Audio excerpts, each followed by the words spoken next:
This channel is about gear for making music and about buying it, what you need, what changes once you're working, and where to stop. This is the first episode of a long run. 25 themes are already planned, and everyone works the same way. One problem, 7 different objects, 7 chapters. No ranking and no shootout, because the 7 aren't competing. They solve different things. You pick which link to start from and skip the rest. Chapter times are in the description. Today's theme is the most hostile on the list, making music on Linux. On Linux, the problem is almost never the computer's power. It's that somewhere in the chain, something isn't recognized and you can't tell what. You've got a machine that handles 30 tracks without breaking a sweat. The DAW is installed. Then you plug in the interface, open the mixer, and the input isn't there. Or it is, but MIDI isn't. Or everything works, until a reboot changes the routing on its own. The reason is always the same. Every piece of the chain has to declare what it is by itself, without a driver from the manufacturer. When it does, it works for years. When it doesn't, you spend the evening in forum threads from 2017. Yeah, I know. So, 7 pieces for a rig that stands up without proprietary drivers, getting signal in, capturing a loud source, playing parts instead of drawing them, listening on headphones, listening in a room, taking routing out of the system's hands, and understanding the whole thing once. Then you pick your link. 3 criteria up front. First, an average rating of at least 4 stars. Not a guarantee of quality, a filter against surprises. Second, class compliant. The piece declares itself to the system, no packages, no vendor driver. On Linux, that outweighs any spec. Third, community support documented over time. Not one enthusiastic post from 3 months ago, but people who've been using it for years. Last thing, and the most important. One of the 7, I wrote myself. I'll say it up front. It's the book, last on the list. For that one, the criterion is openly different. It's just out and has no reviews, so leaning on reader consensus while the other 6 have years of feedback would be dishonest. No stars, no review counts for it.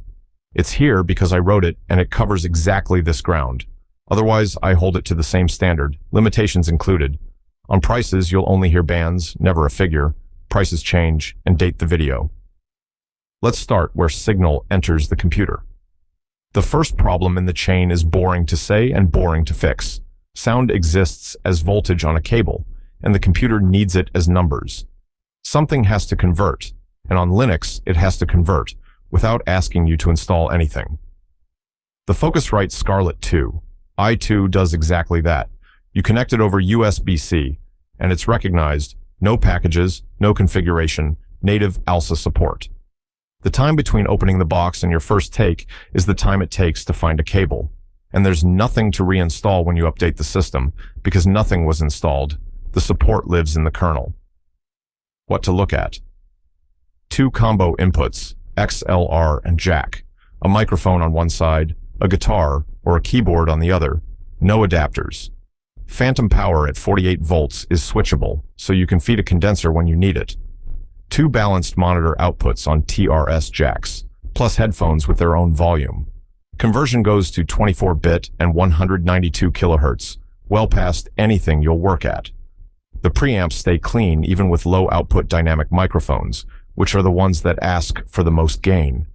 You turn it up and you hear the voice, not the hiss of a preamp working at its limit. And it's bus powered. 1 cable, no power supply, no outlet behind the desk. On a laptop, that means recording where there are no free sockets. One detail to settle before buying. The Scarlett exists in several generations, and the page isn't always explicit. Confirm the generation at the time of purchase. Between one and the next, the converters and the preamp gain change. What doesn't change is Linux compatibility, which holds across all of them. So you're not risking buying the one that doesn't work. You're choosing how much headroom you want on the preamps. The real limit is in the name, 2 inputs. They cover a voice and an instrument together, or 2 voices, or 1 guitar with 2 microphones. Nearly everything one person does in a room. But if your work is miking a full drum kit, 2 preamps don't get there, and no configuration multiplies them. That's an 8-input interface, a different category of purchase. So who it's for? Someone recording one voice and one guitar at a time, probably themselves, who doesn't want to buy the interface again in a year because the preamp turned out noisy. Mid-range, and for a piece that stays at the center of the chain for years that spreads out. An interface produces nothing on its own, though. It's waiting for someone to put a source in front of it. There's a category of sources that breaks half the gear out there, the loud ones. A guitar cabinet at recording volume, a snare hit properly, brass at a meter. There, the problem isn't collecting signal, it's not deforming it. The Shure SM57 was born for that. It's a cardioid dynamic, and that defines everything else. Dynamic means it needs no power, no phantom, no battery. It works with any XLR input, even on a borrowed mixer. On a rig where you're already arguing with system configuration, a piece with no conditions to satisfy is one less thing that can go wrong. Cardioid means it picks up what's in front and rejects the sides. Point it at the cone, and you hear the cone, not the whole room. The output is balanced XLR, so it goes into the combo input of any interface. It takes very high sound pressure without distorting. You can put it a few centimeters from a grill with the valves pushing, and what lands on the track is that sound, not a squashed version. That's why you find it on stages too, where nobody treats gear gently. The response runs from 40 Hz to 15 kHz with a presence lift in the mids. Not a flat measurement curve, a curve that pushes the region where the body of an electric guitar and the crack of a snare live. What you hear is already in focus before you touch an equalizer. To know before, it was made for high volume, and there it's at home. On spoken voice, on voiceover, on a finger-picked acoustic. A condenser gives more detail up top and more air. So the SM57 sits alongside that one rather than replacing it. If your work is 90% spoken word, your first microphone is a condenser, and this is the second, for amps and drums. That said, there's a fact worth knowing. A huge amount of the music you've heard went through this microphone, and it costs about what a decent cable costs. People find that out late because nobody advertises it. There's no margin in marketing a piece that has sold itself for decades. Mid-range, and for how long it lasts, it's a purchase you stop evaluating, and the build survives drops, transport, and a bag with cables on top. Who it's for? Someone who wants to record the amp or the snare, and wants a microphone that's still there in 10 years. Not everything you record exists as sound in the air, though. Some parts are born inside the computer. If you produce on a computer, sooner or later, you notice something. The parts you draw with a mouse sound like parts drawn with a mouse. The notes are right, the grid is perfect, and nothing happens. The problem isn't your writing, it's that you're writing instead of playing. The Akai MPK Mini MK3 solves that with the smallest possible footprint. On Linux, the important part is the dullest. It's class-compliant MIDI, and ALSA MIDI sees it the moment you plug it in. No vendor software, no editor to run. You plug it in, open the DAW, and the MIDI port is there. What's under your hands? 25 velocity-sensitive mini keys. How hard you press reaches the sound, so notes carry different weight, and that's what makes a played part recognizable. 8 backlit pads, where drum hits end up when you want to play a rhythm rather than place it. 8 assignable knobs, and these are the part people underrate. A filter frequency, the amount of a reverb, an envelope while the track runs. Some things you only understand by moving a knob and hearing what changes. For pitch and modulation, there's a 4-way joystick, so both functions live in one control instead of 2 wheels eating desk width. And it's bus-powered. Space, then, is a feature. It sits next to the computer keyboard and doesn't take your desk. That sounds cosmetic, and it isn't. An instrument you have to pull out and connect gets used twice a month. One that's already there gets used while you're thinking. What to know before. The mini keys are built exactly for this, catching ideas quickly and fitting a rig where space has run out. They don't have the travel and width of full-size keys. If you come from piano and your hands know where the notes are, you'll feel more at home on full-size keys, maybe 61 of them, and this becomes the machine you travel with instead. If a keyboard is an input device for you and not a performance instrument, you won't miss the short travel. Budget range, and in that range, it's a lot of control for the space it takes. Who it's for. Someone producing on a computer who needs to play parts instead of drawing them. Guitarists writing keyboard lines, people programming drums, anyone who wants a knob under their fingers. Playing a part means hearing it as you play it, and that moves the problem to monitoring. There's a situation you know if you record at home. You need to hear what you're doing, and you can't turn it up. Late at night, someone asleep, neighbors half a meter of wall away. And a more technical problem, put an open microphone in a room where speakers are playing, and what comes out of them goes back in and into the recording. The beyerdynamic DT770 Pro sits there. They're closed back and circumaural. Closed isolates outward, and the practical consequence is that sound doesn't leak back into the microphone while you record. You can sing along to a backing track at a useful level, and the track holds only the voice. Isolation isn't only for the neighbors, it's for you, because you hear the track and not the room. Then the part that decides whether a purchase happens once or repeatedly. Nearly every component is replaceable. The velour pads come off, and so does most of the rest. Pads are the thing that always wears out.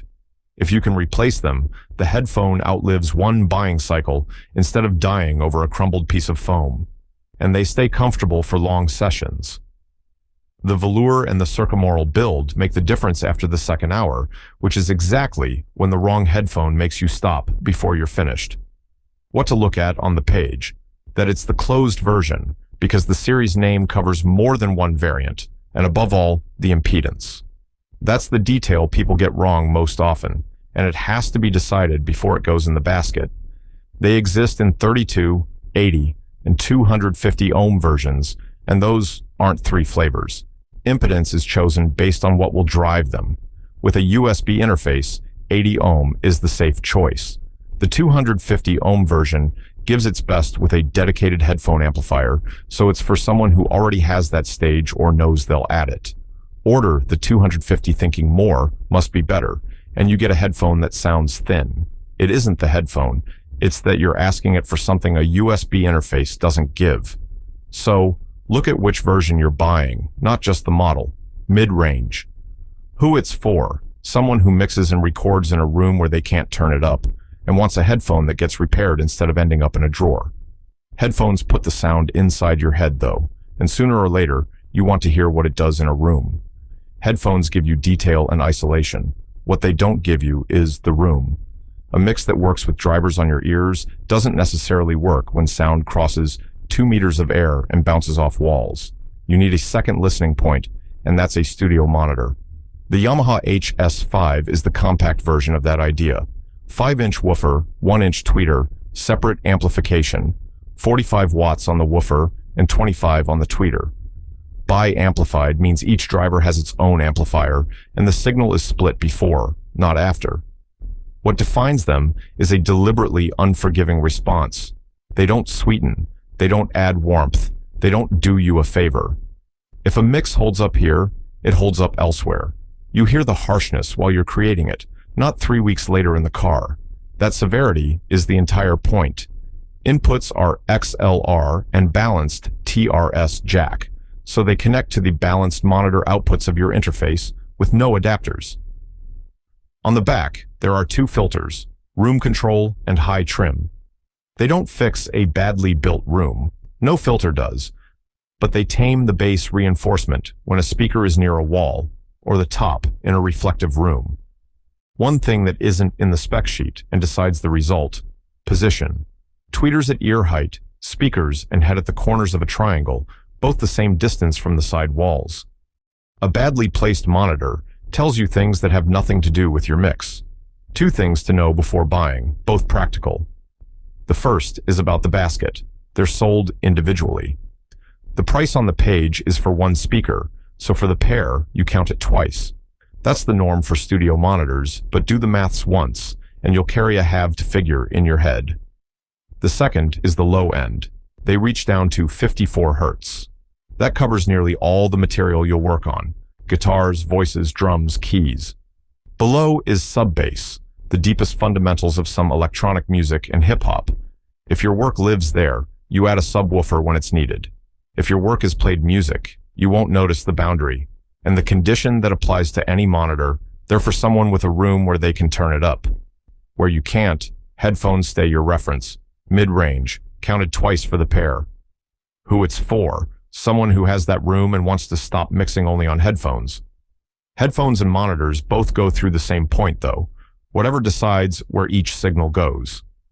Now, the most specifically Linux problem in the whole episode, not sound quality, where the routing lives. On Linux, the signal path is built by the system. Jack or pipewire decide what goes where, and that graph only exists while the system is configured properly. You update, you switch audio server, you reboot with devices in a different order, and you're rebuilding. Not a flaw in Linux, a consequence of the mixer living in software. The RME Babyface Pro FS moves that mixer somewhere else. It has Total Mix FX with processing on board. The mixer lives inside the interface, not in the operating system. So the routing doesn't depend on how the computer is configured. It exists before the system is ready, and it stays when you change something upstream. On Linux, that's the real value, more than the converters. It's the exact opposite of the problem Jack and Pipewire ask you to solve every time. And it does it class compliant, with no dedicated driver. More concretely, connect it to another computer, or to the same one after changing distribution, and the internal mixer is still how you left it. What you configured doesn't live in the system, so it doesn't leave with the system. The rest of the specs follow, 12 inputs and 12 outputs across analog, ADAT, and headphones, so there's room to grow the chain with external preamps. Very low jitter clock generation, which is where the FS comes from. USB, bus powerable, and firmware updated for years with a reputation for stability built in the field. Two things to know, and they matter. The first, it's the highest investment on the list, and it's justified by a calculation, not by enthusiasm. If every month you lose evenings working out why the routing broke, and those evenings are work time or the only hours you have for music, the piece pays for itself. If routing takes you 10 minutes, that maths doesn't add up, and the money does more elsewhere. Room treatment, for example. The second follows from how it works on Linux. Total Mix is set up once and stays in the device, exactly its strength for someone who wants a chain that doesn't move. But if your way of working is turning the routing inside out every day from the computer, the software control panel is more comfortable on Windows or Mac. On Linux, it gives stability, not daily flexibility. Who it's for, someone who has stopped wanting to understand why the routing broke and wants it to live in the hardware. All this hardware talks to a system that needs understanding once, though, and that once is worth doing properly. Last piece, and as I said at the start, this one I wrote. It's called Linux for Professional Music Production, and it's here because it covers exactly the subject of this episode. No reviews, no stars. It's just out, it has none, and using them while the other 6 have years of feedback wouldn't be honest. What it teaches in order. The distribution first, what actually differs between Ubuntu, Ubuntu Studio, Mint, and AV Linux when the goal is recording. Then how audio works on Linux, ALSA, Jack, and Pipewire. The chapter that answers most questions, because nearly every problem that looks like a fault is a layer of the chain you didn't know existed. Then low latency, kernel, CPU governor, what to touch and in what order. Then the work itself, Ardor and Reaper, the LSP and CAF plugins, Windows VSTs through YABridge, electric guitar through Neural Amp Modeler and impulse responses. It closes with the 7 problems that always come up. It assumes you can install an operating system, not that you know what a buffer is. It's short by choice, the road to recording, not the complete map. What it doesn't cover. It doesn't teach you to make music, not writing, not EQ, not arrangement. It stops where taste begins, and it isn't a full reference for Ardor or Reaper. If you're fine on Windows or Mac, the problem it solves isn't yours. One note on the series, so nobody pays twice. It's book 2 of 3, and the other 2 are the same text in Italian and Spanish. Not sequels. This one is all of it. Budget range, and it's for someone who already has the right hardware and needs Linux to talk to their interface without trial and error. None of these 7 is first, because the list has no first. 7 links, and which one you need depends on where your chain breaks right now. If signal doesn't get in, it's the interface. If it gets in, but a loud source sounds squashed, it's the microphone. If parts sound stiff, you're not playing them. If you can't hear what you're doing, it's monitoring. Headphones if you can't turn it up, speakers if you can. If the signal path breaks, it's where the routing lives. And if you don't understand what's underneath, it's knowing the system. Start with one link. Buy 3 together and you can't tell which one fixed what. Figures change on the page, so check them there. The book is mine, and you know that. Links are in the description. If a link in your chain wasn't here, put it in the comments. Material for Volume 2. If the video helped, leave a like. It helps people with the same problem find it. Subscribe and turn on notifications so you catch the next episode.